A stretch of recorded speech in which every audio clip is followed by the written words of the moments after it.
Okay, pre-cal, in this video we are going to look at more examples on finding the component form of vectors.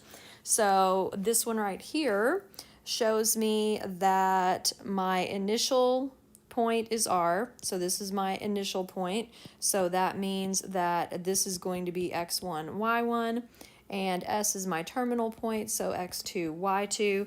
So if I'm finding the component form of W, and I can call it W or I can call it RS. Either one is fine. So my component form is going to be x2 minus x1 and negative 3x or y2 minus y1. So that's going to be negative 5, and that's going to be negative 7. If you can add, you can do these.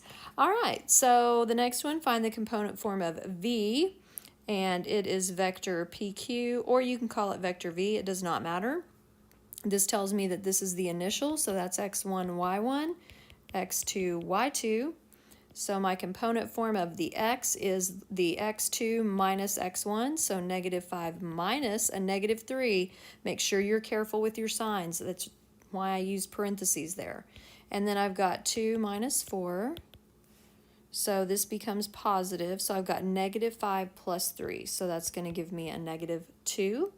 And then 2 minus 4 is also negative 2. Sorry, I guess I should have put little boxes around those. Sorry, kids.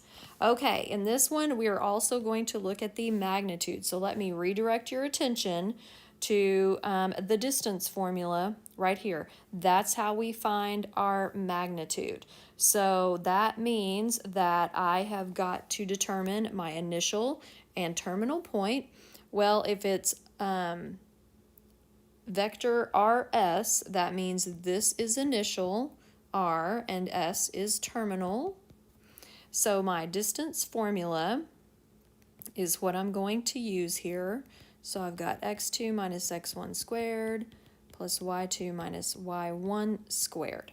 Now, the way we indicate magnitude for a vector is we use a specific notation, and that indicates that we are finding the magnitude. And it would look like this. We use double bars around the name of the vector. So we defined this as vector W.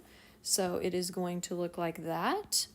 And I'm going to take x2 right there, 0 minus x1, and y2 minus y1. And this gives me negative 6 squared plus negative 7 squared, which gives me 36 plus 49. So the magnitude of vector W is the square root of 85. And you can leave it that way or find a decimal, whichever is fine with me. And then we've got example 5. It tells me to find the component form and the magnitude of the vector. And it's vector V with an initial point 4, negative 7 and a terminal point negative 1, 5. So vector V, the component form is going to be x2 minus x1, so negative 1 minus 4, and y2 minus y1, which is 5 minus a negative 7. So this is going to be negative 5. This is going to be 5 plus 7, which is 12. So this is my component form, and now I want the magnitude. So I want you to notice something. Okay, notice this. You're going to love this. All right, notice that for magnitude, oh, that's not a pretty color. Okay, for the magnitude here, see that right there? Oh, look. These values, the number that gets squared is the x component of the component form, and this value that gets squared is the y component of my component form. So if you already have the component form, you just have to take those values and square them and add them together. Woo! Life's worth living again. You're welcome, kids.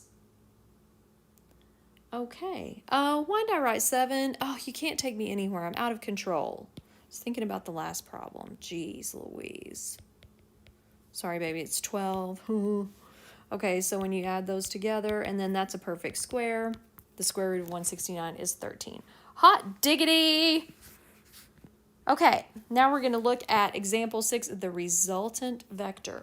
Okay, kids, this is kind of, well, it's a little weird. It's a little hard to explain, but just think of it this way, all right? If I've got vector 1 and I've got vector 2, think of this as movement this way and movement this way to get to this end point. So these two vectors together have a resultant vector. And that resultant vector is this right here, okay? Because it starts here and it ends here, where the two vectors together start and end. So the resultant vector would be this one right here. So it's, if I'm finding the resultant vector, it's how far I travel from here to here. So if you will notice this is 1, 2, 3. So to the right 3 and up 4. So right 3 is positive 3 horizontally, and it's up, or sorry, I don't know what I'm doing, okay. And it's positive, positive 4 vertically. So the component form of this would be 3, positive 3 in the x position, movement right, and positive 4 in the y position, movement up. That is what my resultant vector would look like. Hot diggity. Also, it might help you to think of it this way. Think of the resultant vector as, let's say this airplane is flying here and the wind is pushing at it, so it kind of moves it to here. Kind of neat, huh? So this would be a resultant vector, resulting from this one being acted upon by this one. You're welcome.